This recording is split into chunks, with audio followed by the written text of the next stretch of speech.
അപ്പൊ ഗൈസ് ഇന്ന് ഞങ്ങൾ പോണ ഗുണ്ടിൽപേറ്റയാണ്. ഞങ്ങൾ 6 പേരുണ്ട്. അപ്പൊ നമുക്ക് നേരെ വീഡിയോയിലേക്ക് പോവാം.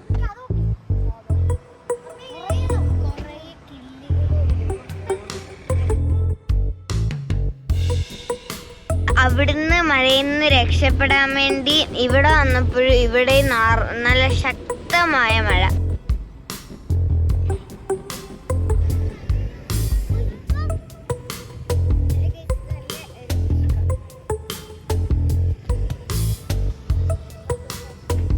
ഇതെന്താ തിന്നണേന്നറിയോ? ഇതാണ് ജെല്ലി. സാറമ്മ ഉണ്ടാക്കിയതാട്ടോ, അടിപൊളിയാ. ഞങ്ങൾ വന്നിരിക്കുന്ന ഗുണ്ടിൽപേറ്റയില് ഈ സൂര്യകാന്തി പൂക്കൾ കാണാനാണ്. ഇവിടെ കാണാൻ ഭയങ്കര മനോഹരവും നല്ല ഭംഗിയുമാണ്. ഇവിടെ സെൽഫി എടുക്കുന്നതിന് 50 രൂപയാണ് ടിക്കറ്റ്. ഇതിന്റെ ഫുൾ വീഡിയോ ഞങ്ങൾ യൂട്യൂബ് ചാനലിൽ ഇടുന്നതായിരിക്കും.